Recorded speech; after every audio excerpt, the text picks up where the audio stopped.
Muraho murakomeye, amahoro y'Imana akomeze kubana namwe, ndabakunda cyane kandi ndabishimiye. Mukomeze kugubwa neza muri uyu mwaka wa 2025 kandi Imana y'amahoro ikomeze kubana namwe mwese. Uyu munsi rero nifuje ko tuganira kuri iyi nkuru y'incamugongo yabereye i Nyamasheke. Bantu b'Imana, inshuti z'umusaraba, ntabwo ari ibintu byoroshye, nta nubwo ari ibintu, ni ibintu biteye ubwoba. Ni ibintu biteye ubwoba kuba muri iki kinyejana tugifite abantu bica abandi, bagafata umuntu bakamwica nta kintu wakoze, ugafata umuntu umwe ukamwica, uwa kabiri, uwa gatatu, uwa kane. Ni ibintu biba birenze, ni igihe kwihangana kw'abantu kuba kwabuze mbese. Nk'uko mwabibonye mu binyamakuru rero, hari inkuru yasohotse y'umugabo w'imyaka 55 wishe umugore we, arangije kwica umugore we yica n'umugore wa mukuru we. Kandi uwo mugore we, inkuru zivuga ko uyu mugore w'uyu mugabo yari atwite inda y'amezi 6 agiye kuba 7, arangije aramwica, kandi yari amaze igihe kinini ashaka kwiyahura. Urumva ko aba ari ibintu bitoroshye. Iyo umuntu ashaka kwivutsa ubuzima, nta wundi muntu aba akunze. Ko umuntu ashobora kuvuga ati ngewe mfashe umwanzuro nshaka kwivutsa ubuzima, nshaka gupfa, ntabwo ari ibintu dukwiye kureba ngo twumve ari ibintu byoroshye cyangwa tubone ko ari ibintu biri aho ngaho. Ntabwo aba ari umugambi wa Satani ndetse ukomeye. Umugabo rero yaratuye Nyamasheke, mu karere ka Nyamasheke, murabizi ni intara y'Iburengerazuba. Akaba ari umugabo wari ukuze pe, umuntu w'imyaka 55, ndetse wumvaga ko yari afite umugore wa kabiri, wa mbere yari yaramutaye.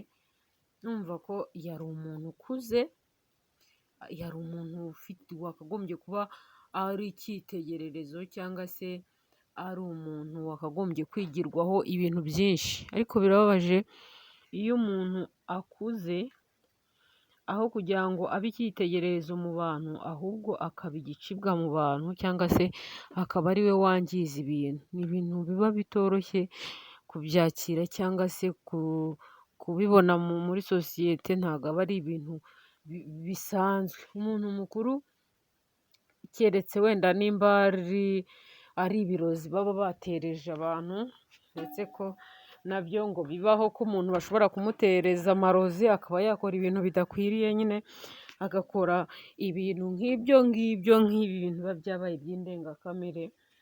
Ariko ubundi ntabwo ari ibintu byoroshye kuba umuntu w'imyaka 55 ufite abana bakuru, wakagombye kuba anafite n'abuzukuru. Ahubwo umuntu w'imyaka 55 yagombye kuba afite abuzukuru, noneho ugasanga yishe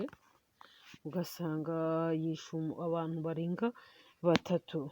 Numva ko mu minsi ishize ngo yari yashatse kwiyahura, ndetse aramanuka ajya ku Kivu ashaka kwiyahura, ashaka kwivutsa ubuzima. Gusa ntabwo bavuga icyatumye ashaka kwiyahura. Hari n'igihe abantu bagira ibibazo nyine bikabarenga, ariko ibibazo byose wagira ntabwo byatuma wivutsa ubuzima, cyangwa se ngo ushake kuvutsa abandi ubuzima. Ntabwo ari ibintu bikwiriye, cyane ko umuntu ubundi agira imyaka 55 yaranyuze mu bintu byinshi, aba yaranyuze mu bintu byinshi bitoroshye kandi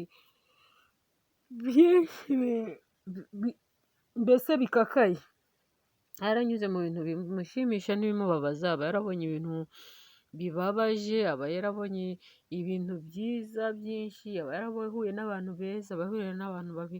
Rero umuntu ugize imyaka 55 aba ari umuntu wanyuze mu bintu byinshi, ku buryo akagombye kuba afite kwihangana kwinshi, ahubwo atakagombye kuba afite kwihangana kuregetse.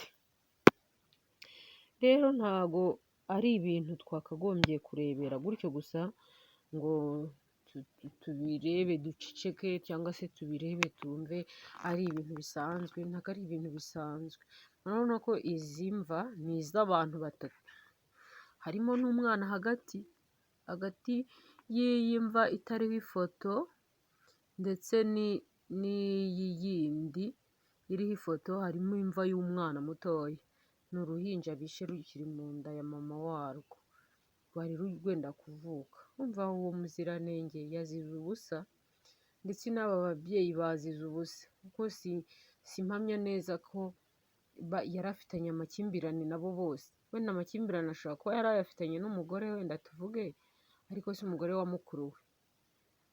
Umugore wa mukuru we wenda tumureke nawe wenda baba bayafitanye, ariko si umushefu w'umudugudu. Nimba ko abangaba ni abadamu yabafatiranye n'intege nke zabo, ahita abatemagura nyine barapfa. Ko umudamu, urumva umudamu utwite nta mbaraga afite zo kurwana, n'undi nimba yaramufatiranye agiye gusarura cyangwa se kwanika umuceri nk'uko biri kuvugwa mu binyamakuru, numva ko ari ibintu biba bitoroshye. Abadamu ntabwo ari abantu bafite intege nyinshi zo kuba barwana n'umugabo nk'uyu nguyu noneho wabaye nk'umusazi. Ariko mwumvishe ko yagiye kwa shefu w'umudugudu, uyu mugabo yagiye kwa shefu w'umudugudu, amaze kugera kwa shefu w'umudugudu ashaka kurwana na shefu w'umudugudu, ariko uyu mushefu w'umudugudu yari umugabo. Urumva barahanganye rero bituma watamubasha, ariko urumva ko ni Imana yamurokoye. Iyo aza kumugwa agacuho atazi ko afite umuhoro, aba yaramutemye nawe agapfa. Umva rero ni ibintu bibabaje inshuti bagenzi bacu, hari igihe abantu bagira ibibazo bikabavamo byinshi ndetse bakamera nk'abasazi, ariko ni ibintu dukwiye kwamagana, ibintu by'amakimbirane mu miryango, ibintu by'amakimbirane abantu bahorana. Ukuri ni ibintu biba bibabaje, ugasanga abantu bafite ibikomere byinshi byababase, bafite ubugome bwababase, bafite kwihorera gukomeye cyane, ariko ntago ibintu byabaye mu burengerazuba ndetse mu karere ka Nyamasheke ari ibintu byo gushyigikirwa. Oya, ntago ari ibintu, ndetse no kwiyambura ubuzima. Umva ubu ubwe yashatse kwiyica, kandi n'ubundi byarangiye apfuye, kuko polisi yaje kuza abantu bamaze gutabaza, arangije birangira polisi imwishe.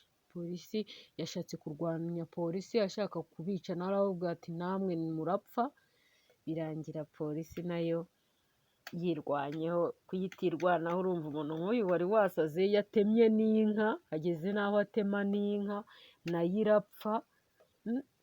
Ni ubugome bw'indengakamere ndetse n'ibisazi birenze. Inshuti rero bakunzi ba Aidarike TV show, ibi ni ibintu nashakaga kubabwira cyangwa se ngo tuganireho.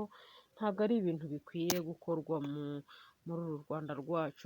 Ubwicanyi ntibukwiye gukorwa muri uru Rwanda rwacu, noneho bikorwa n'abantu bakuru bakuze bazi icyo gukora, bazi ubwenge, bashaje. Ntabwo ari ibintu bikwiriye. Dukomeje kwihanganisha abantu babuze ababo, aba bantu bose bahungabanye, mwese mukomeze kugubwa neza kandi mwihangane.